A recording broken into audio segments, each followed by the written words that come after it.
Good morning students. आज हम आपका जो मैथ का जो पेपर है उसकी फ़र्स्ट यूनिट के अंदर कुछ क्वेश्चन ऐसे दिए गए हैं, शॉर्ट क्वेश्चन है वो आपके जो 2 मार्क्स के जो पेपर में क्वेश्चन आते हैं वो इन्हीं के अंदर से लगभग है वो पूछे जाते हैं। शॉर्ट टाइप 2 मार्क्स के जो क्वेश्चन आते हैं तो उनको हम करेंगे आज। उनके अंदर से जो हमारा आज सबसे पहला जो टॉपिक है शॉर्ट क्वेश्चन के अंदर वो है आगमनात्मक तर्कशीलता, इन डिडक्टिव रीजनिंग। तो इसके अंदर 2 वर्ड हैं, एक तो आगमन और दूसरा है तर्क।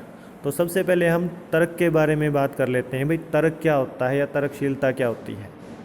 हम आम बोलचाल में कई बार प्रयोग कर लेते हैं किसी भी व्यक्ति के साथ जब हम बातचीत करते हैं, भाई ये किसी बात को लेकर तर्क कर रहा है या मेरे साथ ज़ुबान लड़ा रहा है, तो उसका मतलब ये होता है कि जब भी हमारे सामने कोई स्टेटमेंट आती है, कोई बात आती है, तो उसको हम एज इट इज़ स्वीकार नहीं कर लेते, उसको एज इट इज़ सत्य या असत्य नहीं मान लेते। हम उसकी थोड़ी सी जांच पड़ताल करते हैं कई तथ्यों के माध्यम से।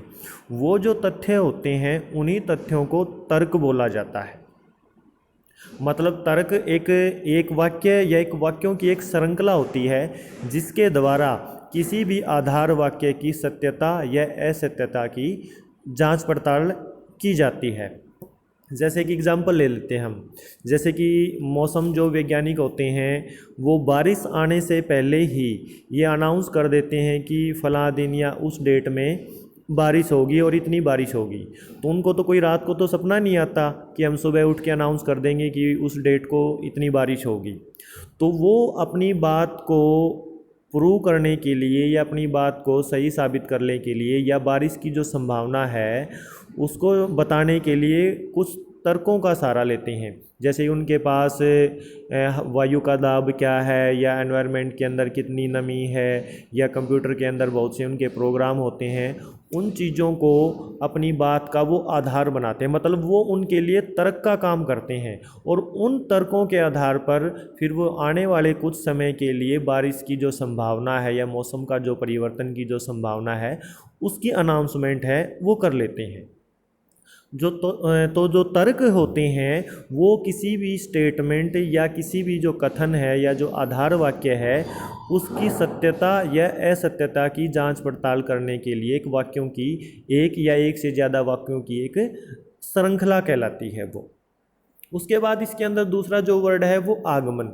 तो आगमन, ये 2 शिक्षण विधि होती हैं, एक आगमन विधि और एक निगमन विधि। उसी से ये आगमन जो तर्कशीलता है वो बनी है। तो आगमन विधि के अंदर क्या होता है कि पहले एग्जाम्पल आते हैं और उसके एग्जाम्पलों को देखकर उनको ऑब्जर्व करके कोई नियम सिद्धांत हैं वो बनाए जाते हैं।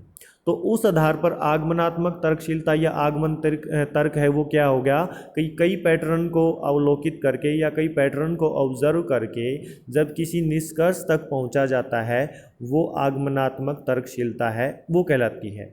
फॉर एग्जाम्पल, जैसे सबसे पहले अगर हमारे पास एक डिजिट है 4, उसके बाद है 8, उसके बाद है 12, तो हम उसके बाद अगर नेक्स्ट जो नंबर क्या आएगा अगर ये पूछा जाए तो हम ऑब्ज़र्व कर सकते हैं उन नंबर को। जैसे सबसे पहले 4 आया, उसके बाद 8 आया, उसके बाद 12 आया, तो 4 के अंदर पहले 4 जोड़ा तो 8 बन गया, 8 में फिर 4 जोड़ा 12 बन गया। तो इसके आधार पर हमने क्या ऑब्जर्व कर लिया कि हर नंबर के अंदर 4 जोड़ने के बाद नेक्स्ट नंबर है वो बन रहा है। तो उसके आधार पर, उस ऑब्जर्वेशन के आधार पर हम ये निष्कर्ष निकाल सकते हैं कि अगला जो नंबर है वो 16 होगा, वो 16 होगा। तो ये चीज़ कहलाती है आगमनात्मक तर्कशीलता, जिसके अंदर पैटर्न को ऑब्जर्व करके निष्कर्ष तक पहुंचा जाता है। उसके बाद नेक्स्ट जो शॉर्ट टॉपिक है हमारा वो है एक्सियोम, स्वयं सिद्ध। ऐसे कथन या ऐसे स्टेटमेंट जो खुद में अपने आप में सिद्ध हैं उनको सिद्ध करने की कोई भी ज़रूरत नहीं होती, उनको हम बोलते हैं स्वयं सिद्ध या एक्सियोम। जैसे कि सूर्य पूर्व से निकलता है, सूरज पूर्व से निकलता है। इस चीज़ को प्रूव करने की जरूरत नहीं है, ये अपने आप में स्वयं सिद्ध है। तो ऐसे जो कथन जो खुद में सिद्ध है, जिनको सिद्ध करने की कोई भी आवश्यकता नहीं होती, उनको हम स्वयं सिद्ध बोलते हैं, एक्सियोम बोलते हैं। उसके बाद टॉपिक है हमारा वैलिडेशन, मान्यकरण। इंग्लिश में जो इसका नाम है वैलिड से ये बना है, वैलिडेशन। तो इससे पता लगता है कि कोई चीज़ वैलिड जिसको कहा जाता है, जिसको मान्य जिसको कहा जाता है, उसको हम वैलिडेशन या मान्यकरण कहते हैं। उदाहरण ले लेते हैं, हम एग्जाम्पल से समझते हैं इस चीज़ को। जैसे साधारण ब्याज का फार्मूला क्या है? मूलधन गुणा में दर गुणा में समय बटे में 100। तो इस फार्मूले का प्रयोग करके जब हम अपनी दैनिक जीवन की समस्याओं को हल कर लेते हैं, मतलब अगर हम किसी से पैसे उधार लिए हैं या हमने किसी को पैसे दिए हैं, तो उससे के हम हमारे जो एक व्यवहारिक जो फार्मूला होता है उससे जो ब्याज निकलता है, और फार्मूले के अंदर वैल्यू रखने के बाद जो ब्याज निकलता है, अगर वो जो आंसर हैं, वो जो चीज़ें हैं, वो अगर एक जैसी आ रही है, तो हम ये कहेंगे कि जो साधारण ब्याज का ये जो फार्मूला है हमारे दैनिक जीवन के अंदर भी मान्य है, वैलिड है। तो उस चीज़ को हम वैलिडेशन बोल देते हैं, उसको मान्यकरण बोल देते हैं। मान्य मतलब कोई भी ऐसी चीज़, मैथ का कोई भी ऐसा सिद्धांत फार्मूला जो सामान्य परिस्थिति या वास्तविक जीवन से जुड़ी चीज़ों में भी उसको स्वीकार कर लिया जाता है, तो उसको हम वैलिडेशन या मान्यकरण बोल देते हैं। एक और एग्जांपल ले लेते हैं हम। मान लो हमें अपने कमरे के अंदर टाइल्स लगवानी है, टाइल्स लगवानी है, तो हम क्या करेंगे? मिस्त्री को बुलाएंगे, टाइल्स देंगे और वो टाइल लगा देगा पूरे कमरे के अंदर। तो आप क्या कर सकते हो उस कमरे, और जबकि हमारे मैथ के अंदर क्या होता है, हम कमरे की लंबाई चौड़ाई और जो टाइल्स है उसका क्षेत्रफल देख के हम टाइलों की संख्या बता सकते हैं। तो हम क्या करेंगे, जो कमरे के अंदर जो टाइल्स हैं मिस्त्री ने लगाई हैं उनकी संख्या को हम काउंट करेंगे, और फिर हम मैथ के फार्मूले के द्वारा हम अपने कमरे की लंबाई चौड़ाई और जो टाइल्स है उसके जो क्षेत्रफल है उसके आधार पर हम टाइलों की संख्या को फैलाएंगे, उनको हम मापेंगे। तो अगर दोनों की जो संख्या है वो अगर सेम आ जाती है, तो हम ये कहेंगे कि जो क्षेत्रफल का जो फार्मूला है वो हमारे दैनिक जीवन के अंदर भी वैलिड है। तो इसके आधार पर हम कह सकते, इसको हम वैलिडेशन या इसको हम मान्यकरण बोलते हैं। हम कहते हैं कि ये जो फार्मूला है ये सही है। तो ये चीज़ जो दैनिक जीवन के अंदर भी अगर हमारे गणित के जो फार्मूले हैं, अगर वो उनका जो आंसर है और हमारा जो रूटीन के अंदर या विदाउट हम फार्मूले के अंदर जो कैलकुलेशन करते हैं, अगर वो दोनों सेम आती हैं, तो वो चीज़ें, वो जो फार्मूला है फिर वो वैलिड कहलाता है। उसके बाद है गणितीय उपपत्ति, मैथमेटिकल प्रूफ। मैथमेटिकल प्रूफ क्या होते हैं? गणित के अंदर हम चीज़ों को प्रूव करते हैं, थ्योरम्स को या कई चीज़ों को हम प्रूव करते हैं।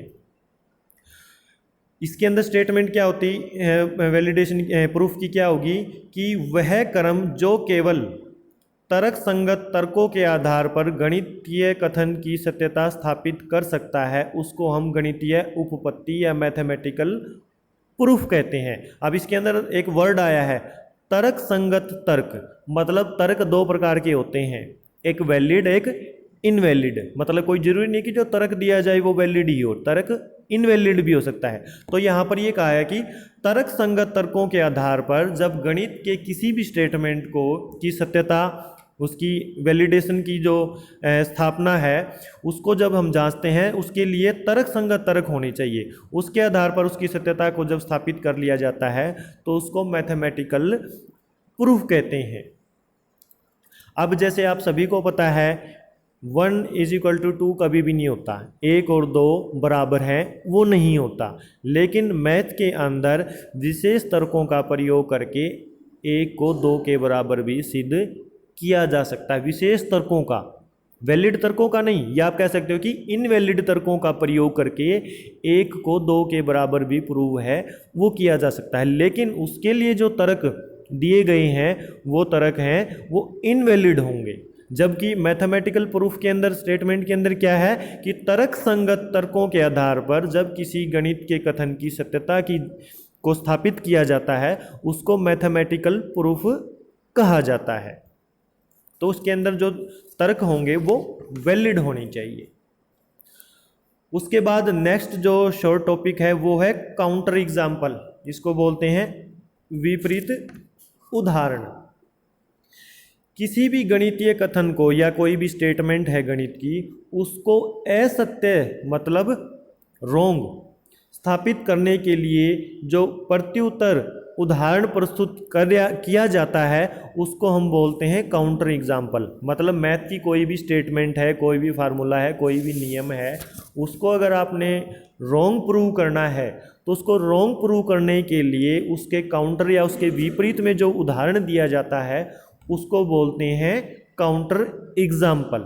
फॉर एग्जाम्पल एक स्टेटमेंट है गणित की, मैथ की, यदि चतुर्भुज की सभी भुजाएं बराबर हों तो वह एक वर्ग होगा। कोई भी एक चतुर्भुज है, अगर उसकी सभी भुजाएं बराबर हो तो हम उसको वर्ग कह देते हैं, उसको हम वर्ग बोल सकते हैं। अब ये एक रॉन्ग स्टेटमेंट है, ये तो हमें पता है कि ये रॉन्ग स्टेटमेंट है, लेकिन हमारे कह देने से ये रॉन्ग स्टेटमेंट थोड़ी ना बन जाएगी। इसके लिए हमें कोई एक काउंटर एग्जाम्पल देना पड़ेगा जिसके द्वारा हम इसको प्रूव कर सकते हैं कि ये एक रॉन्ग स्टेटमेंट है। तो वो काउंटर एग्जाम्पल क्या होगा? वो ये होगा कि समचतुर्भुज की भुजाएं बराबर होती हैं परंतु यह आवश्यक नहीं है कि वो एक वर्ग हो। आप सभी को पता है कि समचतुर्भुज की भुजाएं बराबर होती हैं, लेकिन हम उसको वर्ग नहीं कह सकते क्योंकि वर्ग के अंदर 90s के सभी एंगल होने भी जरूरी होते हैं, लेकिन समचतुर्भुज के अंदर ऐसा जरूरी नहीं है। तो हमने जो स्टेटमेंट ली थी कि चतुर्भुज की सभी भुजाएं बराबर हों तो वह एक वर्ग होता है, उसके को रॉन्ग प्रूव करने के लिए उसके काउंटर में अब हमने एक एग्जाम्पल दे दिया कि समचतुर्भुज की भुजाएं बराबर होती हैं परंतु वो एक वर्ग नहीं होता। तो इसको हम बोलते हैं काउंटर एग्जाम्पल। तो ये हमारे कुछ शॉर्ट क्वेश्चन थे। ये 2-2 मार्क्स के जो क्वेश्चन होते हैं, शॉर्ट क्वेश्चन जो पूछे जाते हैं, उनके अंदर होता है ये चीज़ें।